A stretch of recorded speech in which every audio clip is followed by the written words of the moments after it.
Salut tout le monde et bienvenue dans cette nouvelle revue de presse. Ce matin, la presse anglaise célèbre une soirée européenne triomphale. Le Daily Mail s'enthousiasme en une. Nous partons tous pour l'Espagne ensoleillée. Manchester United et Tottenham se retrouveront en finale de Ligue Europa à Bilbao dans un duel 100% anglais. Les Red Devils ont littéralement balayé l'Athletic Bilbao avec un score cumulé de 7-1. Porté par un Mason Mount retrouvé, auteur d'un lob sensationnel de 40 mètres. Le Manchester Evening News salue le travail de Ruben Amorim et met en avant l'état d'esprit collectif qui anime United, prêt à affronter Tottenham dans ce qui s'annonce comme une finale électrique. Côté Spurs, le Daily Mirror revient sur la qualification tranquille contre Bodo Glimt. Solanke et Porro ont scellé le score en Norvège. Ange Postecoglou, souvent critiqué, est désormais à 90 minutes d'un sacre européen, une première depuis 1984 pour les Londoniens. Ce double succès anglais assure par ailleurs une 6ème place à la Première Ligue en Ligue des Champions, renforçant encore un peu plus la stature du championnat. Mais pendant que United et Tottenham regardent vers Bilbao, l'autre club londonien vit une période plus trouble. Arsenal, battu par le PSG et éliminé de la Ligue des Champions, cristallise les critiques. Le Daily Mail interpelle Mikel Arteta avec un titre acerbe. Arrête de te trouver des excuses, Mikel. Le journal reproche à l'entraîneur espagnol de ne pas avoir transformé les belles promesses en résultats concrets. Déception en Première Ligue, échec en Europe, les Gunners restent sans trophée depuis 5 ans et la constance leur échappe toujours dans les grands rendez-vous. La presse évoque déjà l'été agité qui attend les dirigeants. Arteta, en lien avec le nouveau directeur sportif Andrea Berta, prépare une refonte offensive. Benjamin Sesko et Victor Gyökeres sont visés en attaque, tandis que Nico Williams et Leao sont envisagés sur les ailes. Alexander Isak reste un rêve, mais son prix pourrait freiner les négociations. Plusieurs départs sont à prévoir, Trossard, Vieira, Lokonga, voire Zinchenko, alors que Jorginho est courtisé par Flamengo. Le chantier est plutôt vaste. Si Arteta espérait encore convaincre avec un exploit au Parc des Princes, les journaux britanniques semblent avoir déjà tourné la page. Bendita Feria à Séville, le Betis écrit l'histoire en se qualifiant pour sa première finale européenne. Après une victoire renversante face à la Fiorentina en prolongation grâce à un but d'Abdé, Anthony a régalé sur coup franc, Isco a mené l'orchestre, mais Derrea a sorti les parades qu'il fallait. Malgré 2 égalisations italiennes, les Andalous ont tenu bon, portés par les choix payants de Pellegrini. Le 28 mai, ça sera la finale de la Conference League entre le Betis et Chelsea pour un choc inattendu mais savoureux. Déjà large vainqueur à l'aller, Chelsea a confirmé sa supériorité en s'imposant 1-0 contre Djurgårdens à Stamford Bridge grâce à un but de Dewsbury Hall. Malgré une équipe remaniée, les Londoniens ont maîtrisé leur sujet, ils se qualifient pour leur 8ème finale européenne, la première en Conference League. Ambiance particulière en Catalogne, le FC Barcelone, fraîchement éliminé par l'Inter en demi-finale de Ligue des Champions, a tenu un repas d'équipe à la Ciutat Esportiva. Une réunion symbolique orchestrée par Hansi Flick avec la présence de Laporta et Deco pour ressouder les troupes avant un classico qui s'annonce crucial pour la course au titre. L'objectif reste clair, terminer la saison sur un triplé national malgré la désillusion européenne. Pendant ce temps, Kylian Mbappé continue de hanter les nuits catalanes. D'après As, le Français est devenu le bourreau officiel du Barça avec déjà 8 buts en 7 matchs contre eux.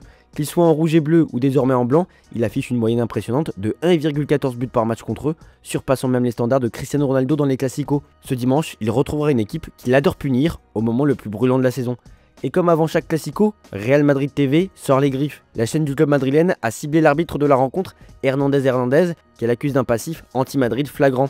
Montage à l'appui, statistiques biaisées, décision passée remise en cause, le tout dans une vidéo virale qui vise aussi Martinez Munuera, désigné au VAR. Un classique de la pression médiatique qui fait encore monter la tension pour un duel qui s'annonce électrique. Enfin, Marca annonce que le Real prépare déjà l'après-Ancelotti. Selon eux, c'est fait. Dès le 25 mai, Xabi Alonso prendra les commandes, accompagné de Sebas Paria et Alberto Encinas. Le futur ex-coach de Leverkusen n'arrivera donc pas seul, mais sans révolution non plus. Le club veut capitaliser sur l'existant avec des ajustements ciblés. Alonso, en terrain connu, s'inscrit dans une stratégie de continuité maîtrisée. Heureux comme des papes, le PSG savoure. Avec 22 jours et seulement 3 matchs avant la finale de Ligue des Champions face à l'Inter Milan, le journal L'Équipe décrit un club serein mais concentré. Luis Enrique et son staff entendent gérer la montée en pression en préservant la fraîcheur physique et mentale.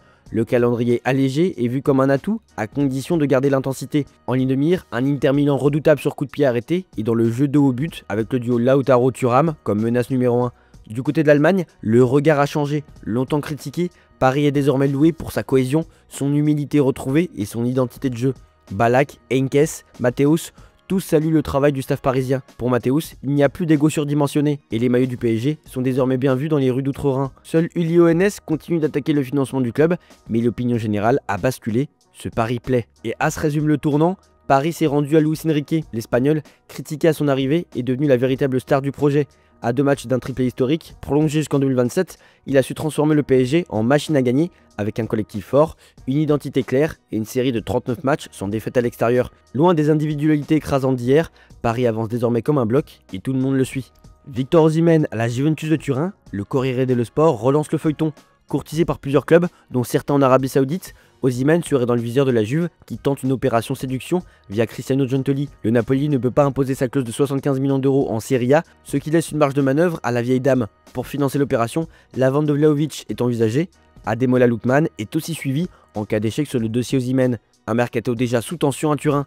Une première historique. PSG Inter, c'est l'affiche inédite de la finale de Ligue des Champions. Comme le souligne le Corriere dello Sport, les deux équipes ne se sont jamais affrontées en compétition officielle. Ce sera aussi le choc des ex de Serie A, Hakimi, Marquinhos, Fabian Ruiz, Donnarumma ou Kvaratskhelia côté PSG, tous passés par l'Italie.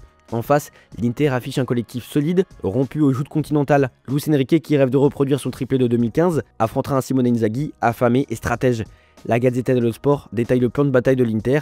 Toujours en course pour le Scudetto, Inzaghi jongle entre ambition nationale et gestion physique.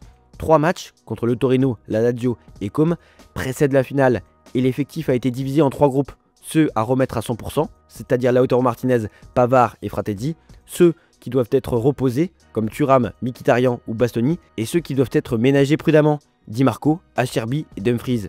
L'objectif, arriver frais à Munich, sans blessure ni surcharge. Voilà, c'est tout pour aujourd'hui, bonne journée à tous, merci pour votre fidélité, on se retrouve en fin d'après-midi pour le JT Foot Mercato.